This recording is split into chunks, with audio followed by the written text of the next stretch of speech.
आज जो हमारा टॉपिक है वो है महाराजा हरी सिंह और शेख अब्दुल्ला।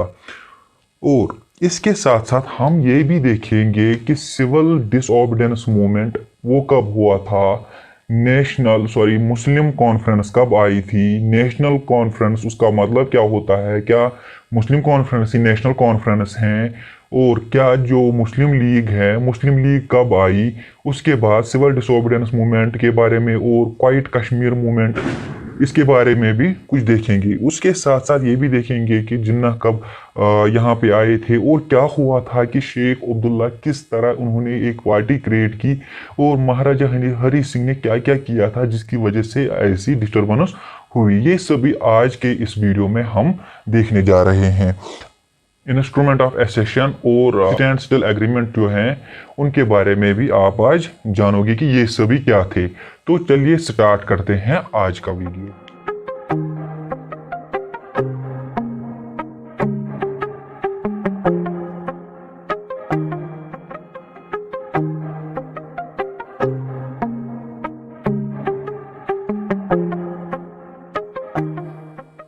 देखिए, पहले आज हम कहाँ से कहाँ तक देखेंगे। टाइम क्या होगा जिस टाइम से स्टार्ट करेंगे और वो कौन सा टाइम होगा जिस टाइम पे एंड करेंगे। देखिए, ये जो हरी सिंह और शेख अब्दुल्ला के बीच में जो भी कुछ हुआ था ये कब हो स्टार्ट हुआ था। ये हरी सिंह ने स्टार्ट किया था। हरी सिंह महाराजा बन गए थे कब, 1925 में। और ये सब कब खत्म हुआ था, 1949 में। आज हम 1925 से देखेंगे 1949 तक क्या हुआ, शेख अब्दुल्ला और जो महाराजा हरी सिंह थे उनके बीच में क्या हुआ। विद द टाइम क्या हुआ कि महाराजा हरी सिंह का जो मूड था, महाराजा हरी सिंह ऑटोक्रेटिक बन गए। ऑटोक्रेटिक का मतलब होता है कि वो उसको अगर कोई डिसीजन लेना होता था वो लोगों का नहीं सोचते थे, वो लोगों से वो ये नहीं कि दूसरों से बात नहीं करते, उसको जो भी फैसला करना होता था वो जस्ट कर देते थे। फिर उससे लोगों पे क्या असर होगा उससे कुछ लेना देना नहीं था। एक बार वो मतलब कुछ कमिटमेंट कर देता था वो फिर उसको करता ही करता था और वो लोगों का उसके बारे में कोई राय नहीं लेता था। जब भी कोई बड़ा डिसीजन लेना होगा या छोटा डिसीजन लेना होगा वो ऑटोक्रेटिक बन गए।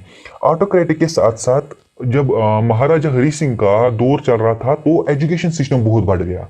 मैंने आपको कल के वीडियो में भी बोला कि बहुत सारे school, more than 2 lakh school उसने खोले महाराजा हरी सिंह ने। तो महाराजा हरी सिंह ने इतने स्कूल खोले जो, और उसके साथ साथ जो एजुकेशन था, education day by day increase होता जा रहा था और पढ़े लिखे जो लोग थे वो अनएम्प्लॉय थे। अनएम्प्लॉयमेंट बहुत ही बढ़ गई। अनएम्प्लॉयमेंट महाराजा हरी सिंह की दौर में बहुत ही बढ़ गई। इसके दो रीजन थे। एक महाराजा हरी सिंह, एक ये था कि महाराजा हरी सिंह लोगों को जॉब प्रोवाइड नहीं कर पाते थे, उतनी जॉब प्रोवाइड नहीं कर पाते थे। और दूसरा रीजन ये था कि जो महाराजा हरी सिंह से पहले रूलर रहे हैं, कौन रहे हैं, महाराजा प्रताप सिंह। महाराजा प्रताप सिंह ने क्या किया, महाराजा प्रताप सिंह ने जो आउटसाइडर्स थे, जो जे एंड के स्टेट के बाहर के लोग थे उनको भी job they the J and के में, उनको भी एडमिनिस्ट्रेशन में जॉब दी, उनको भी आर्मी में जॉब दी, जिसकी वजह से यहाँ के लोगों को जॉब की कमी हुई, यहाँ के लोगों में अनएम्प्लॉयमेंट बढ़ गई। ये दो रीजन थे अनएम्प्लॉयमेंट के। अब अनएम्प्लॉयमेंट के ये दो रीजन थे जो कि अनएम्प्लॉयमेंट बहुत ही ज्यादा बढ़ गई थी महाराजा हरी सिंह के टाइम पे। उसके बाद जो लो लेवल जॉब्स थे, जिसको हम आज क्लास 4 पोस्ट बोलते हैं या क्लास उससे थोड़ा ऊपर के जो लेवल्स हैं, वो मुस्लिम्स को खाली वही देना पड़ता था। मुस्लिम्स खाली उसी के लिए एलिजिबल होते थे। मुस्लिम्स लो लेवल जॉब्स किसके लिए थी, उस मुस्लिम्स के लिए थी लो लेवल जॉब्स। जैसे कि यहाँ पे जम्मू एंड कश्मीर में कुछ दिन पहले किया था कि क्लास 4 जॉब्स के लिए खाली जे एंड के लोग अप्लाई कर सकते, और जो कि हायर लेवल पोस्ट हैं उनके लिए ऑल ओवर इंडिया अप्लाई कर सकता था। लेकिन बाद में वो चेंज कर दिया गया। इसी तरह लो लेवल जॉब्स थे वो मुस्लिम्स के लिए थे। तो उन मुस्लिम्स में से एक आता है शेख अब्दुल्ला। शेख अब्दुल्ला ने क्या किया, इसने पीजी की थी। इसने पीजी किया था, कहाँ पे किया था, पोस्ट ग्रेजुएशन की थी, कहाँ पे की थी, वो की थी जामिया मिलिया यूनिवर्सिटी से। जामिया मिलिया यूनिवर्सिटी से इसने पीजी की पोस्ट ग्रेजुएशन की थी। पोस्ट ग्रेजुएशन करने के बावजूद भी, इतनी क्वालिफिकेशन होने के बावजूद भी ये एक टीचर पोस्ट तक ही लग सकते थे, इनकी जॉब टीचर पोस्ट तक ही लग सकती। ये क्या बन गए, ये टीचर बन गए। ये एक गवर्नमेंट स्कूल में टीचर बन गई। इसने क्या किया कि इसने फिर टीचर जो टीचिंग पोस्ट था उसको छोड़ दिया। क्यों छोड़ दिया? इसने एज ए प्रोटेस्ट छोड़ दिया। इसने एज ए प्रोटेस्ट ये जो टीचिंग पोस्ट था ये छोड़ दिया। और फिर क्या हुआ? फिर इस शेख अब्दुल्ला के साथ बहुत सारे और अनएम्प्लॉयड जो लोग थे, जो अनएम्प्लॉयड लोग थे, अनएम्प्लॉयड, वो इसका साथ देने लगे, शेख अब्दुल्ला का साथ देने लगे। और इन्होंने एक अपनी पार्टी बनाई। ये जो अनएम्प्लॉयड लोग थे शेख अब्दुल्ला के साथ, इन्होंने अपनी एक पार्टी बनाई। उस पार्टी का नाम रखा रीडिंग रूम पार्टी। इन्होंने एक पार्टी बनाई, रीडिंग रूम पार्टी। इसके बाद चिंगारी कब लगी, एक स्पाव कब पैदा हुई? वो हुई जब अब्दुल कादिर जो कि रिलीजियस लीडर थे, इसको अरेस्ट कर दिया गया। इसको अरेस्ट कर दिया गया। जब इसको अरेस्ट कर दिया गया, उससे थोड़ी चिंगारी मिल गई इसको, कि जो अपोज करने लगे थे हरी सिंह को, उनको थोड़ी सी चिंगारी मिल गई और ज्यादा अपोज करने लगी। फिर क्या किया? 1931 में अब्दुल कादिर ने क्या किया? अब्दुल कादिर ने एक स्पीच दे दी। अब्दुल कादिर ने एक स्पीच दे दी। कहां पे दे दी? खानकाए मौला। खानकाए मौला पे इन्होंने एक स्पीच दे दी। वही खानकाए मौला जहां है, वही इन्होंने एक स्पीच दे दी। और इस स्पीच में इसने क्या कहा कि हमें जिहाद करना चाहिए। ये किसने कहा हमें जिहाद करना चाहिए? ये बोला अब्दुल कादिर ने, जो कि रिलीजियस लीडर थे। किसके खिलाफ जिहाद करना चाहिए? अगेंस्ट महाराजास गवर्नमेंट, जो कि महाराजा का गवर्नमेंट है, इसके खिलाफ हमें जिहाद करना चाहिए। तो इसको क्या कर दिया गया? इसको फिर से अरेस्ट कर दिया गया और कोर्ट में इसको पेश कर दिया गया। फिर उसके बाद जो महाराजा सिंह ने देखा कि कंटिन्यूसली हालात बिगड़ते जा रहे हैं, स्टेट में कंटिन्यूसली हालात बिगड़ते जा रहे हैं, उसने 70 रिप्रेजेंटेटिव्स को लाया। डिफरेंट एरियाज से 70 रिप्रेजेंटेटिव्स को लाया। क्यों? क्योंकि वो नेगोशिएशन करे, इस पे कोई फैसला करे। और शेख अब्दुल्ला मौलाना मोहम्मद यूसुफ शाह, शेख अब्दुल्ला मौलाना मोहम्मद यूसुफ शाह, ये कश्मीर को रिप्रेजेंट करने लगे। ये कश्मीर को रिप्रेजेंट करने लगे इन 17 रिप्रेजेंटेटिव्स में। इसी तरह चौधरी गुलाम अब्बास, सरदार गौहर ये जम्मू को रिप्रेजेंट करने लगी। और इसी तरह हुसैनुद्दीन मुजफ्फराबाद को रिप्रेजेंट करने लगा। इसी तरह 17 रिप्रेजेंटेटिव्स को लाया। वो नेगोशिएशन करे, वो डिस्कशन करे, वो कुछ इसका कुछ देख सके कि इसका को क्या हुआ है, क्या हो रहा है और क्या हो सकता है। तो जो रिजल्ट आया इसका, 17 रिप्रेजेंटेटिव जो सिलेक्ट किए, 17 रिप्रेजेंटेटिव जो महाराजा हरि सिंह ने सिलेक्ट किए, उसका रिजल्ट जो नेगेटिव आया, उसका रिजल्ट कुछ भी नहीं आया। इवन उसकी वजह से इनको आपस में भी क्या हुआ? आपस में भी एजिटेशन हुई। इससे ज्यादा एजिटेशन, लोगों में ज्यादा एजिटेशन बढ़ गई। फिर क्या किया कि महाराजा हरि सिंह ने इन जो कि 17 रिप्रेजेंटेटिव थे, इनको अरेस्ट कर दिया। जब महाराजा हरि सिंह ने इनको अरेस्ट कर दिया, फिर 17 डेज तक लोग ना तो जो पब्लिक जो सारा ट्रांसपोर्ट था बंद हुआ, जो दुकानें थी वो बंद हुई। लोगों में ज्यादा गुस्सा पैदा हुआ जब इनको अरेस्ट कर दिया गया। फिर क्या किया? महाराजा हरि सिंह ने इनको रिलीज कर दिया गया। लेकिन महाराजा हरि सिंह ने फिर क्या किया? पब्लिक गैदरिंग पे बैन लगा दी। लोगों को इकट्ठे से जमा होने नहीं दिया जाता था। शेख अब्दुल्ला ने फिर प्रोटेस्ट किया। किस पे प्रोटेस्ट किया? कि गैदरिंग पे एक गैदरिंग होने नहीं देते थे, लोगों को एक जगह जमा नहीं होने देते थे। और उसके साथ साथ इन जॉब्स का तो ऑलरेडी हुआ करता था, उसने प्रोटेस्ट करना स्टार्ट कर दिया। फिर क्या हुआ? सितंबर 1931 को शेख अब्दुल्ला को अरेस्ट किया गया। महाराजा हरि सिंह ने शेख अब्दुल्ला को अरेस्ट कर दिया और उसको जेल में डाला। कहाँ? हरि पर्वत जो पॉट है वहीं पे उसको बंद रखा। इसके बाद नवंबर 1931 में क्या हुआ? नवंबर 1931 में महाराजा ने एक कमीशन क्रिएट की, एक कमीशन बनाई किसके लिए? जो चल रहे थे, एजिटेशन चल रहे थे, उसके लिए कमीशन बनाई। उसका जो कमीशन का हेड रहा है वो है बीजे ग्लासी इस कमीशन का हेड रहा है। और उसका एक मेंबर था चौधरी गुलाम अब्बास।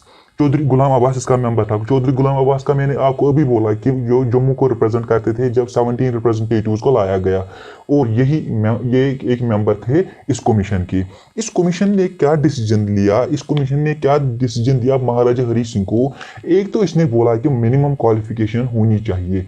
मिनिमम क्वालिफिकेशन होनी चाहिए किसके लिए? मिनिमम क्वालिफिकेशन होनी चाहिए गवर्नमेंट जॉब पाने के लिए, कोई ना कोई मिनिमम क्वालिफिकेशन होनी चाहिए।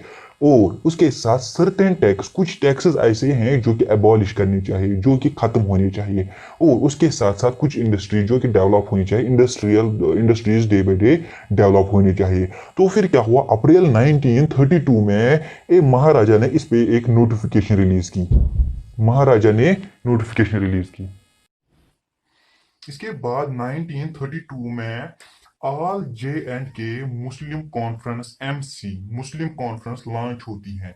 ऑल जे एंड के मुस्लिम कॉन्फ्रेंस एक पॉलिटिकल पार्टी लॉन्च होती है। कब लॉन्च होती है? 1932 में। और 1932 में ही, अक्टूबर 1932 में इसकी पहली मीटिंग होती है। अक्टूबर 1932 में पहली मीटिंग होती है किसकी? मुस्लिम कॉन्फ्रेंस की, जो कि एक पॉलिटिकल पार्टी लॉन्च हुई है 1932 में। फिर 1933 में ये जो पॉलिटिकल पार्टी है, कौन सी पॉलिटिकल पार्टी? मुस्लिम कॉन्फ्रेंस, ये एक लॉन्च करती है एक मूवमेंट जिसका नाम होता है सिविल डिसऑबीडियंस मूवमेंट। सिविल डिसऑबीडियंस मूवमेंट ये लॉन्च करती है।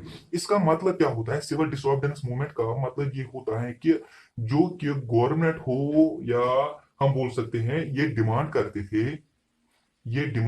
थे किसकी? कॉन्स्टिट्यूशनल गवर्नमेंट की।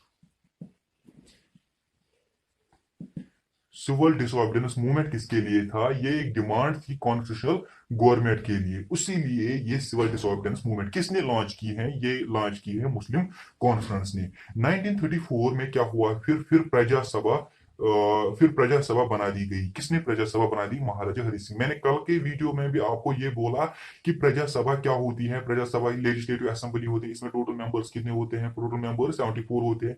उसमें से उसका फिर 1934 में ही इसका पहला इलेक्शन किया जाता है। प्रजा सभा जो कि लेजिस्लेटिव असेंबली है, इसका पहला इलेक्शन किया जाता है। और पहले इलेक्शन में टोटल रिजर्व्ड सीट जो होते हैं 21 होते हैं मुस्लिम्स के लिए। 21 होते हैं मुस्लिम्स के लिए। उसमें से उन 21 सीट्स में से 19 सीट्स कौन जीता है? 19 सीट्स जीता है मुस्लिम कॉन्फ्रेंस। मुस्लिम कॉन्फ्रेंस। फिर 1937 में क्या होता है कि अहमदियाज और फॉलोवर्स ऑफ मीर वाइज हमदानी के जो फॉलोवर्स होते थे, ये क्या करते हैं? ये लेफ्ट करते हैं, ये छोड़ देते हैं किसको? मुस्लिम कॉन्फ्रेंस जो पॉलिटिकल पार्टी है उसको छोड़ देते हैं। इसमें आपको क्या क्या याद रखना है जो कि इंपॉर्टेंट है, बहुत ही ज्यादा इंपॉर्टेंट है, वो है ये डेट। 1932 में जो JNK मुस्लिम कॉन्फ्रेंस है, मुस्लिम कॉन्फ्रेंस लॉन्च की गई। और उसके साथ साथ प्रजा सभा में आपको कितने याद रखना है? 19 सीट्स किसने जीती थी? मुस्लिम कॉन्फ्रेंस में। ये बहुत ही इंपॉर्टेंट पॉइंट्स हैं। ये 1938 में क्या होता है? 1938 में जो मुस्लिम कॉन्फ्रेंस होती है वो पास करती है एक रिजोल्यूशन। उस रिजोल्यूशन में क्या होता है? उस रिजोल्यूशन में वो ये बताते हैं कि हमें हिंदूज और सिख्स को भी इस मुस्लिम कॉन्फ्रेंस में अलो करना चाहिए। जो कि मुस्लिम कॉन्फ्रेंस जो पार्टी है, हमें क्या करना चाहिए? इन हिंदूज और सिख्स को भी इसमें अलो करना चाहिए। फिर 1939 में क्या होता है कि मुस्लिम कॉन्फ्रेंस में इनको खुली छूट दी जाती है कि कोई भी हिंदू, कोई भी सिख मुस्लिम कॉन्फ्रेंस में आ सकता है। और मुस्लिम कॉन्फ्रेंस का नाम चेंज कर दिया गया किसमें? नेशनल कॉन्फ्रेंस में। नेशनल कॉन्फ्रेंस में मुस्लिम कॉन्फ्रेंस का नाम कब चेंज कर दिया गया? 1939 में। उसके बाद चौधरी गुलाम अब्बास अपनी एक पार्टी बनाती हैं, उसका नाम होता है मुस्लिम लीग। ये अपनी पार्टी, देखिए जब ये होता है कि मुस्लिम कॉन्फ्रेंस को मुस्लिम लीग में कन्वर्ट किया जाता है, उसका नाम चेंज किया जाता है, ये सबके लिए पार्टी बनाई जाती है, हिंदूज के लिए भी, सिख्स के लिए भी, सबके लिए पार्टी बनाई जाती है।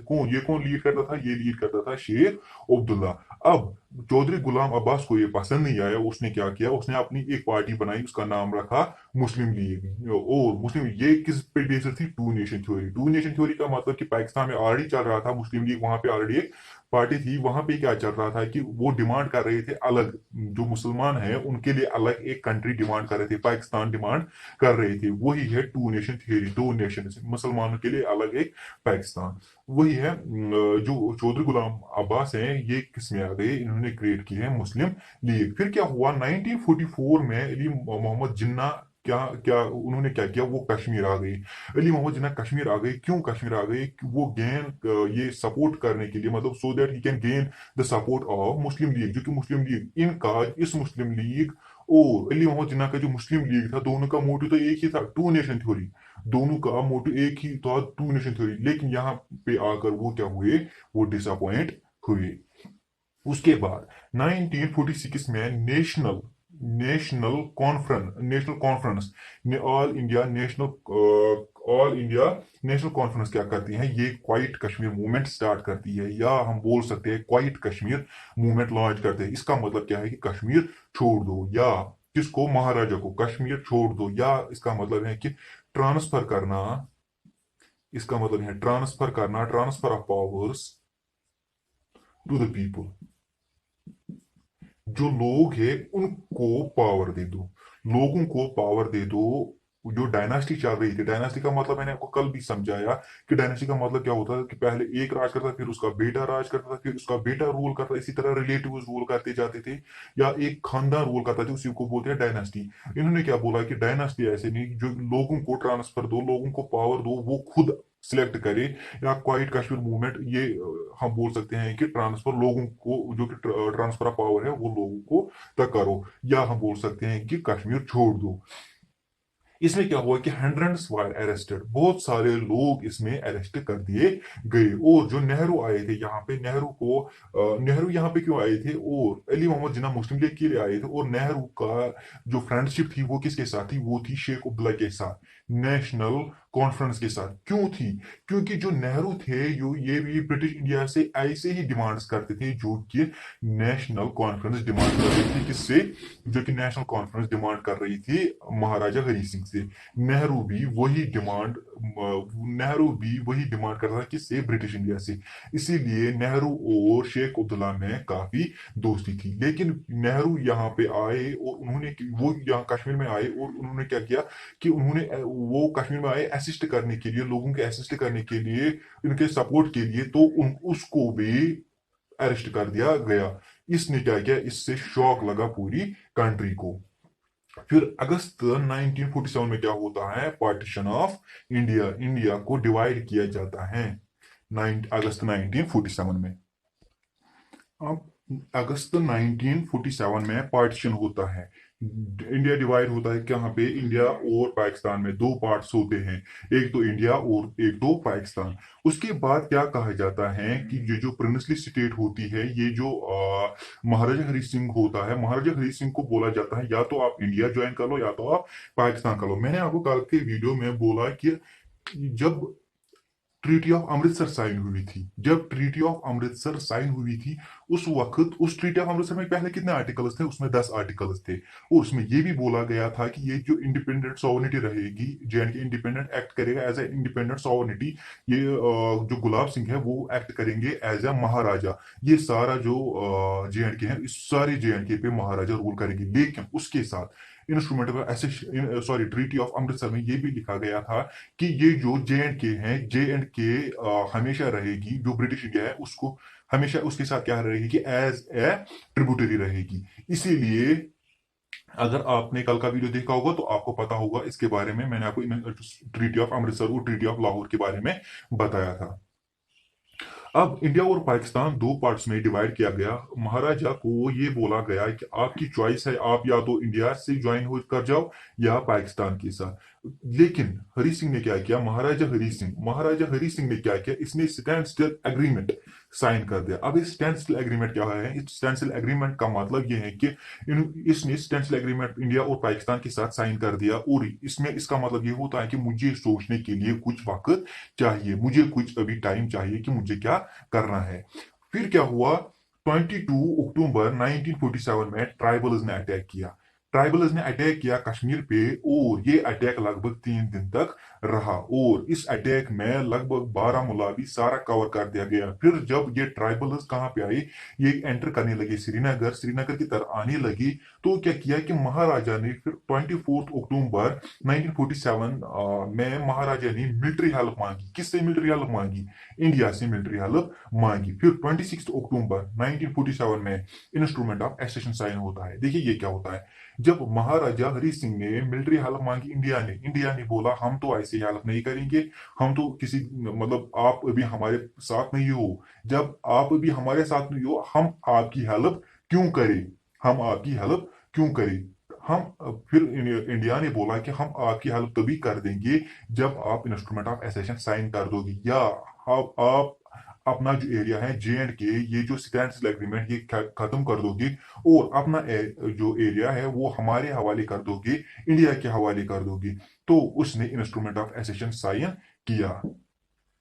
अब 27 अक्टूबर 1947 में क्या होता है कि फिर सुबह जब इंस्ट्रूमेंट ऑफ एसेशन साइन होता है 26 को, उसके बाद नेक्स्ट डे सुबह ही इंडियन ट्रूप्स आते हैं यहाँ पे कश्मीर में, और उनका जो कमांडर होता है वो होता है lieutenant colonel D.R. Roy. Lieutenant colonel D.R. Roy, इसको किल किया जाता है, इसको बारामूला में मारा जाता है।